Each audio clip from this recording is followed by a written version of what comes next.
سلام بیننده عزیز، نشر مفصل مهمترین خبرها وابسته به فعالیت اجنسی امنیت کیمیایی، بیولوژی، رادیاسیونی و یادرایی اکادمی ملی علم‌های تاجیکستان را در ماه یونی سال 2025 منظور شما می‌گردانیم. 3 یونی سال جاری در اجنسی امنیت کیمیایی، بیولوژی، رادیاسیونی و یادرایی اکادمی ملی علم‌های تاجیکستان آید به نتیجه‌های فعالیت علمی تحقیقاتی در 6 ماه اول سال 2025 و نقشه‌ها برای دوره من بعد جلسه جمع‌بستی برگزار گردید. در جلسه نایب پرزیدنت اکادمی ملی علم‌های تاجیکستان الهام امانزاده، دیرکتور اجنسی پروفسور الهام میرسایی‌زاده، اینچنین خادمان و کارمندان این نهاد اشتراک نمودند. همچنین در ماه یونی سال جاری در اجنسی امنیت کیمیایی، بیولوژی، رادیاسیونی و یادرایی اکادمی ملی علم‌های تاجیکستان یک قطار ختم کنندگان زینه ماجستراتورا از روی اختصاص رادیواکولوژی امتحان‌های دولتی و رساله‌های ختم خود را دفاع نمودند.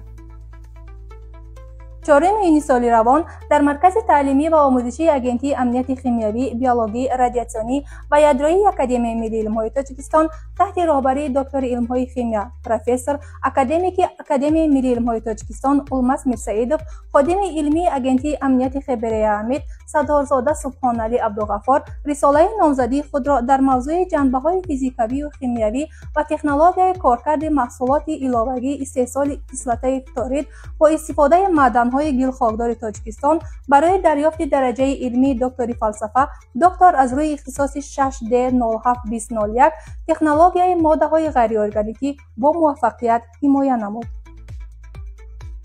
همچنین بابایاروف مهرآور، کارمند اجنسی امنیت کیمیایی، بیولوژی، رادیاسیونی و یادرایی اکادمی ملی علم‌های تاجیکستان جهت اشتراک و غالبیت جای دوم در دور نهایی آزمون جمهوری علم فروغ معرفت در ناحیه شاه منصور شهر دوشنبه از روی نومیناسیون اختراعکاری و نوآوری میان خادمان علمی، اسپیرانتان و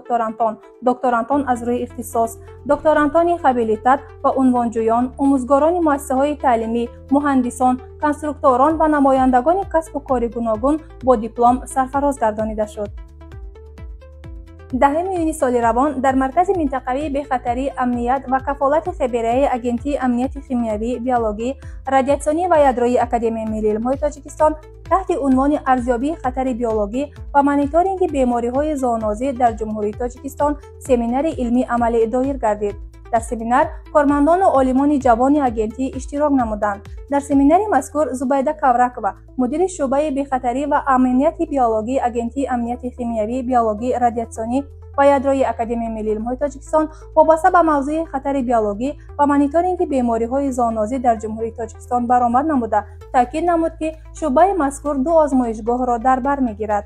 آزمایشگاه بیولوژی مولکولوی و بیماری‌های زوانوزی و آزمایشگاه ژنتیکی مولکولوی تحلیل ارزفه که با واسطه آنها پاتوژن‌ها و تشخیص متسلسل ژن‌های BRCA1-2 را می‌توان انجام داد.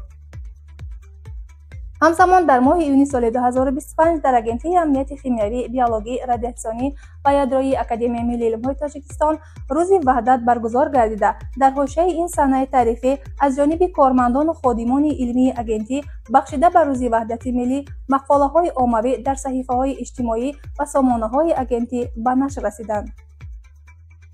بیننده عزیز، این بود فشرده مهمترین خبرها وابسته به فعالیت اجنسی امنیت کیمیایی، بیولوژی، رادیاسیونی و یادرایی اکادمی ملی علم‌های تاجیکستان که پیشکش شما گردانیدیم. شرح پوره این و موادهای دیگر تحلیلی دایر به دیگر سمت‌های فعالیت ما را در سامانه www.cbr.tg و تلگرام اجنسی دسترس نمایید. با ما باشید.